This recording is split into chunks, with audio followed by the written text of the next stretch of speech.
Los Angeles, January 2013. The Hotel Cecil. A place with a dark history. For decades, it stood as a refuge for transients, a site of unexplained deaths and unsolved murders. But that winter, something else happened. Something that would haunt investigators for years. A young tourist checked in, alone. 2 weeks passed. Then the complaints began. Guests said something was wrong with the water. What they were about to discover would change everything.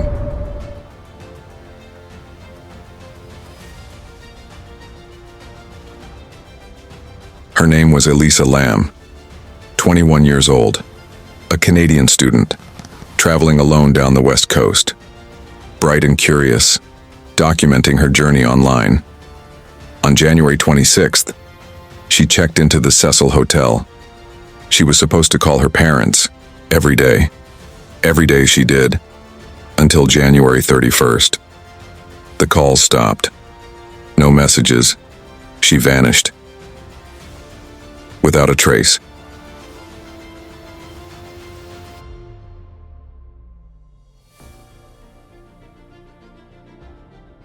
Police released CCTV footage from the hotel elevator.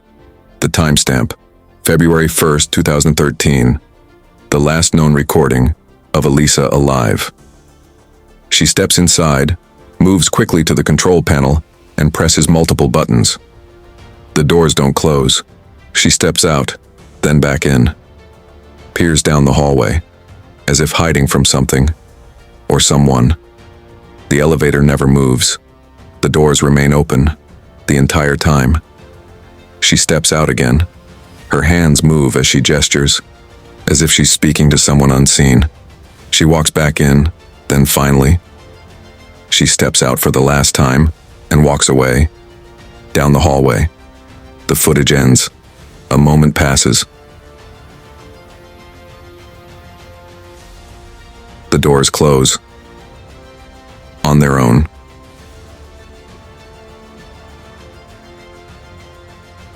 The Los Angeles Police Department launched a missing persons investigation. They searched every floor, every room. Cadaver dogs were brought in, flyers spread across downtown Los Angeles. Days passed, no sign of Elisa Lam, no witnesses, no leads. The case began to go cold until guests started noticing something wrong with the water. February 19th, 2013. 19 days after she was last seen alive. Guests in the hotel began reporting the same thing. Low water pressure, a strange taste, water that looked darker than it should. A maintenance worker, Santiago Lopez, was sent to check the system. He moved through the service access and up to the roof, where the hotel's water supply sat in plain view, 4 large tanks, exposed to the sky. He climbed up to inspect them. One hatch was already open. He leaned in, flashlight in hand. Then suddenly, he pulled back. Inside, floating face up in the water, was Elisa Lam. Her body, naked, already decomposing, her clothes and belongings submerged beside her. Minutes later, the rooftop became a crime scene. Investigators arrived. The tank area was sealed off. And one question took over immediately. How did she get up there at all? What about the access hatch up there? Detectives moved quickly, documenting the scene.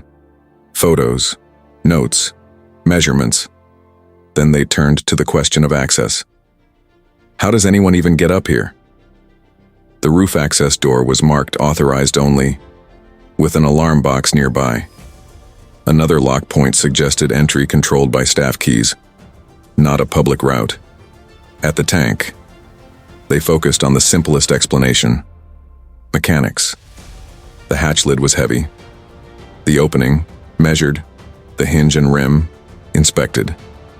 And the restricted maintenance paths, fences, gates, padlocks, only raised the same question again.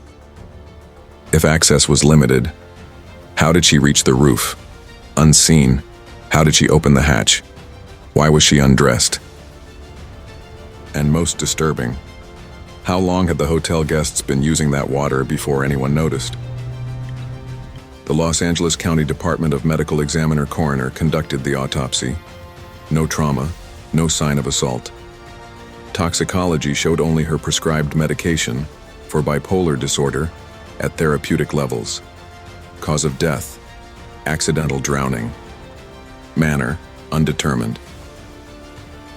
Major development today as the coroner has officially ruled the death accidental. However, questions still remain regarding the cause, listed as drowning. The official conclusion shocked the public. They ruled it accidental. With so many unanswered questions, the case was closed. But it wouldn't stay that way. In 2021, new evidence surfaced. A quiet reinvestigation began. Forensic experts began to question the original autopsy. The condition of the body suggested she had been in the water for all 19 days. Yet surveillance never showed her accessing the roof. The elevator footage raised questions, not just about her behavior, but about the timeline itself.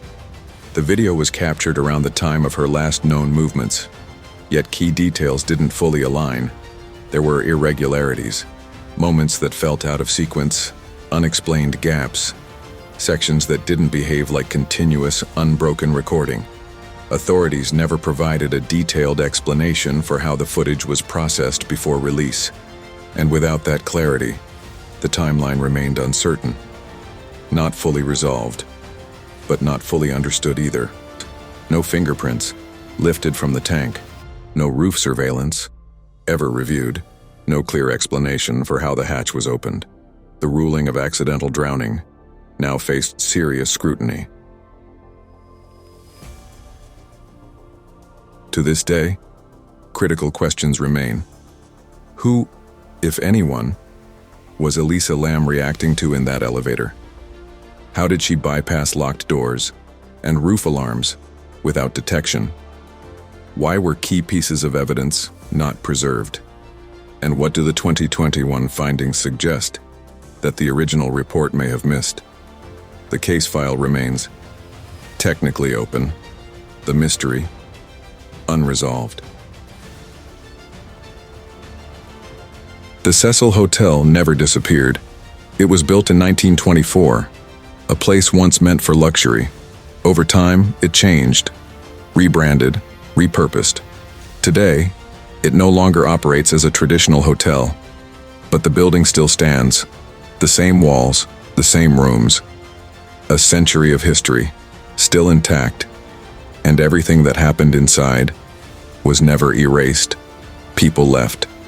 Records were filed. Cases were closed. But the building remained, and some questions were never answered. Sometimes the most disturbing mysteries are the ones rooted in verified fact. If this case raises questions for you too, leave your thoughts below and subscribe to the Incident Archive for more investigative deep dives into verified unresolved cases.